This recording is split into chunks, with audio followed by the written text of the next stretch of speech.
ஸ்ரீ ராமகிருஷ்ணரிடமிருந்து பெற்ற செய்தி. ஒரு நாள் ஸ்ரீ ராமகிருஷ்ணர் பக்தர்களுடன் தம் அறையில் அமர்ந்திருந்தார். நரேந்திரரும் அங்கிருந்தார். பேச்சும் வேடிக்கை வினோதங்களுமாக நேரம் போய்க் கொண்டிருந்தது. அப்போது வைணவ நெறி பற்றி பேச்சு எழுந்தது. அதன் கொள்கையை ஸ்ரீ ராமகிருஷ்ணர் சுருக்கமாக கூறினார். இறைநாமத்தில் ஈடுபாடு, உயிர்களிடம் தயை, பக்தர்களை மதித்தல் ஆகிய மூன்றையும் கடைபிடிக்குமாறு இந்த நெறி போதிக்கிறது. இறைவனும் அவரது திருப்பெயரும் ஒன்றே, அதில் எந்த வேறுபாடும் இல்லை என்பதை உணர்ந்து எப்போதும் ஆழ்ந்த அன்புடன் இறைநாமத்தை ஓத வேண்டும். பக்தனும் பகவானும் ஒன்றே, கிருஷ்ணனும் பக்தனும் ஒன்றே என்பதை உணர்ந்து சாதுக்களையும் பக்தர்களையும் போற்றி வணங்க வேண்டும். பிரபஞ்சம் முழுமையும் ஸ்ரீ கிருஷ்ணனுக்கு உரியது என்ற திட நம்பிக்கையுடன் எல்லா உயிர்களிடமும் தயை என்று கூறிக்கொண்டிருந்த ஸ்ரீ ராமகிருஷ்ணரின் பேச்சு தடைப்பட்டது. அப்படியே பரவச நிலையை அடைந்தார் அவர். ஓரளவிற்கு புற உணர்வு ஏற்பட்டதும், உயிர்களிடத்தில் தயையா? உயிர்களிடம் தயை? அற்ப மானிடனே, கேவலம் புழுவுக்கு சமம் நீ உயிர்களிடம் தயை காட்டப் போகிறாயா? தயை காட்ட நீ யார்? இல்லை, ஒருபோதும் இல்லை.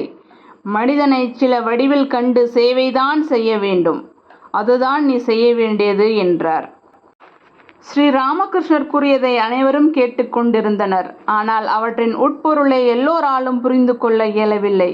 நரேந்திரர் மட்டுமே ஸ்ரீ கிருஷ்ணரின் எண்ண ஓட்டத்தை சரியாக அறிந்து கொண்டார்.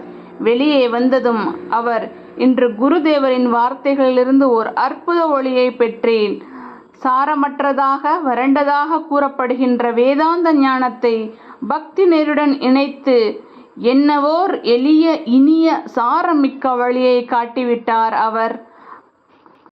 அத்வைத ஞானத்தை பெற வேண்டுமானால் உலகத்தையும் மக்களையும் முற்றிலுமாக துறந்து காட்டிற்கு செல்ல வேண்டும்.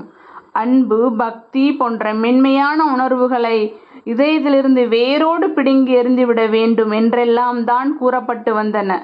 விளைவு, அந்த பாதையில் செல்கின்றவன் உலகத்தையும் அதிலுள்ள ஒவ்வொரு மனிதனையும் தனது பாதையில் உள்ள தடையாக கருதி அவனை வெறுத்து தனக்குத்தானே அழிவை தேடிக்கொள்கிறான்.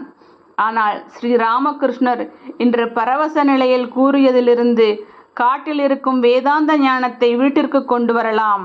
அன்றாட வாழ்வில் ஒவ்வொரு நிலையிலும் அதை கடைபிடிக்கலாம் என்பது தெளிவாகிறது. செய்வதை ஒருவன் தொடர்ந்து செய்யட்டும், அதில் தீங்கில்லை. ஆனால் இறைவனே உயிர்களாகவும் உலகமாகவும் உள்ளான் என்ற எண்ணத்தை மட்டும் உறுதியாக கொண்டிருந்தால் போதும். வாழ்வில் ஒவ்வொரு கணமும் நாம் யாருடன் தொடர்பு கொள்கிறோமோ, அன்பு செய்கிறோமோ, மதிப்பும் மரியாதையும் அளிக்கிறோமோ, தயை காட்டுகிறோமோ, அவர்கள் அனைவரும் இறைவனின் அம்சமே.